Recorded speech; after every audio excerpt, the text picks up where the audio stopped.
الحمد لله رب العالمين والصلاة والسلام على سيد الأولين والآخرين ورحمة الله للعالمين سيدنا محمد وعلى آله وصحبه أجمعين. All the praise and all the glory is due to Allah. And I bear witness that there is no God but Allah and that Muhammad is His last prophet and messenger. And I send the prayers and blessings and supplications to the best of all nations and creations, Prophet Muhammad sallallahu alaihi wasallam. Uplift Your Morale. This is the title of the episodes that we explain, going deeper into our own hearts. And the title of today's episode is إِنَّ سَعْيَكُمْ لَشَتَّى. Your endeavor or your aims are diverse. If you look at people's walks and aims, and you ask everybody about his goal in this life, you may actually find amazing stories and different answers. If you ask somebody, what's your goal in this life? He says, I would like to get married to a very beautiful woman, to have a nice car, and to get a villa to live in. Another person, he says, I would like to have a certificate. And somebody may say, to own a big business and to get a lot of money to spend. And somebody may say, it's only to make Hajj. Somebody may say, only to feel content. And others say, to enter the garden of paradise. So the goals and aims of people are different.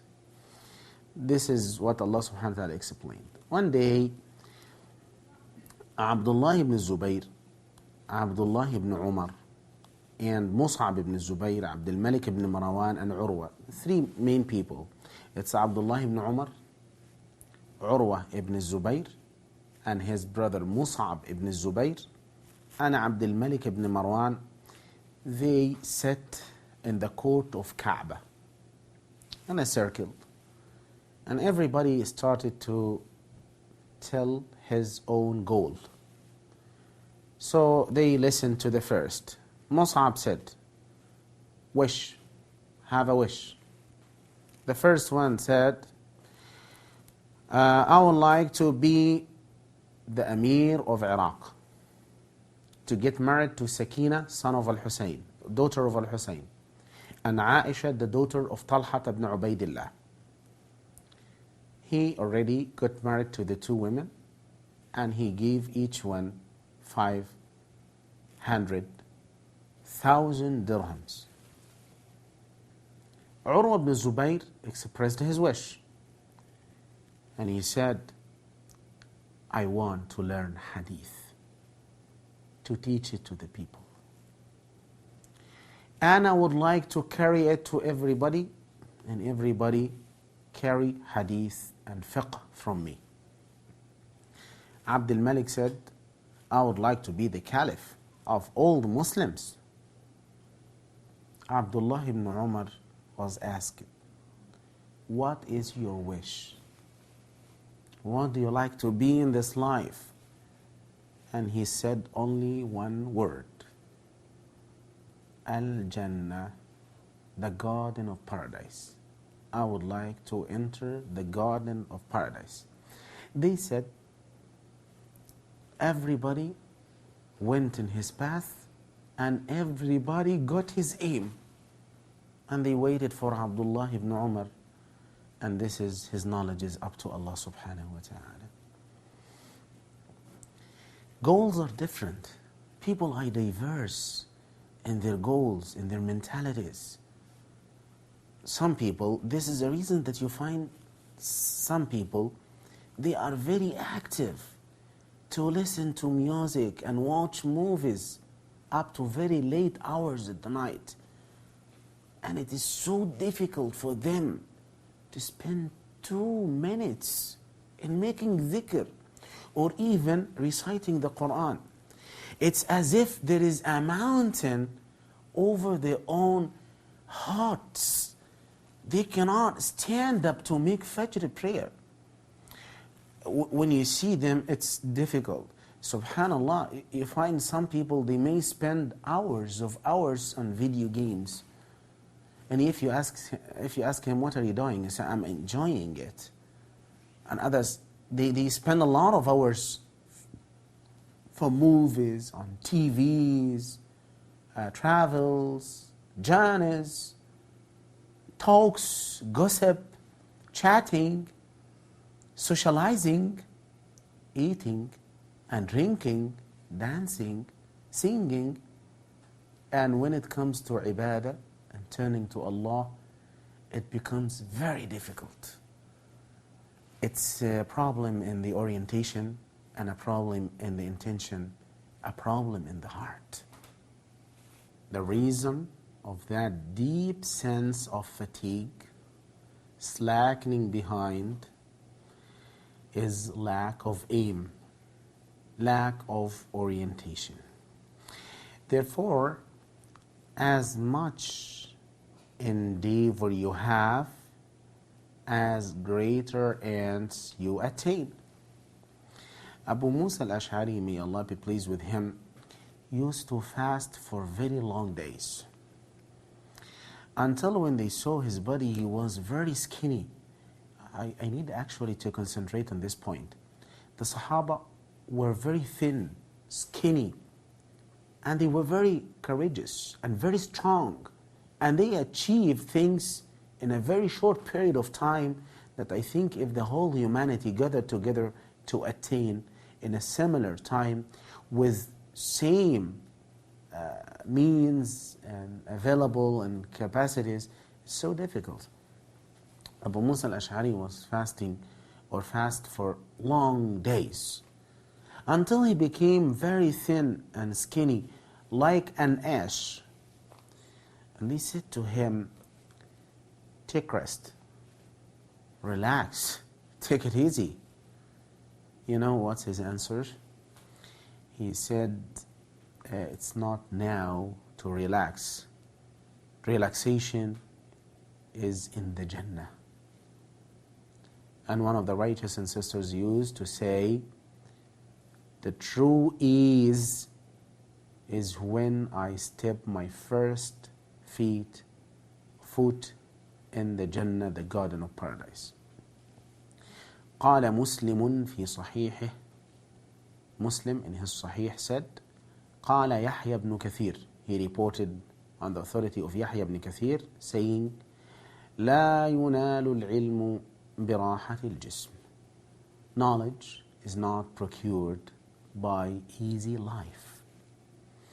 If a person thinks that he is going to relax and take it easy, and he sleeps, eats, enjoys himself whenever he likes, and he lives for those vanities, he will not attain the goal that he draws for himself. The true easiness and the true relaxation, the true meaning of the word pleasure and joy is not here, brothers and sisters. It's in the abode of peace, in Dar es-Salam, the place of peace, which is the Jannah. As for this dunya, for this life, it's not a place for peace, and it's not a place for ease.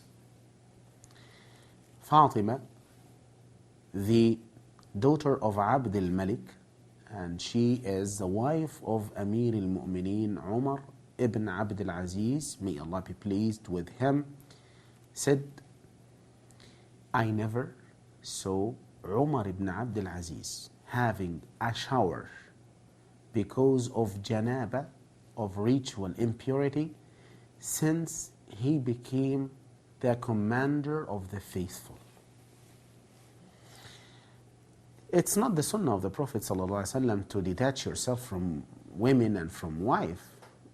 This is not the case, and this is not the point I would like to say in this statement, no.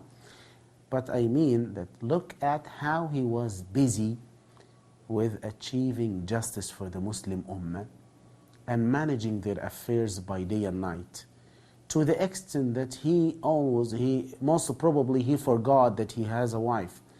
And it is remembered that Umar ibn Abdul Aziz at the beginning, he told his wife, I'm busy with this great task, so if you'd like to divorce you and release you, that's you like. But she chose to live with him.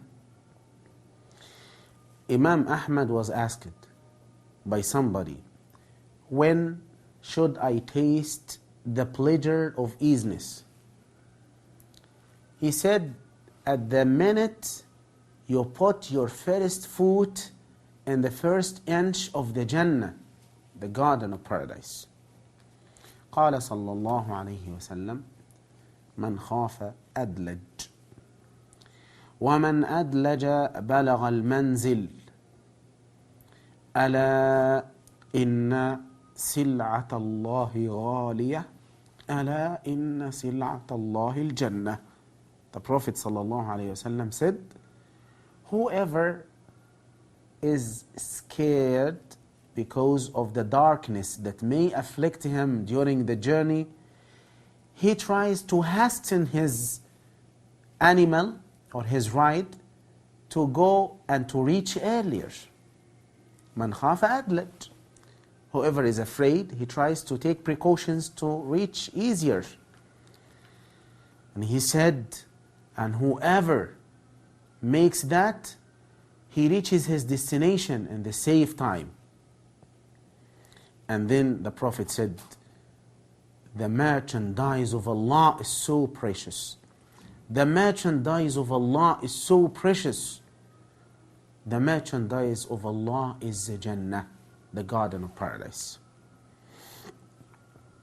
And this is the reason that the people could master their courage and focus their own concentration on one thing: how to gain this Jannah, and how to attain that, and how to plant that aim in your heart, and how to work for that tediously.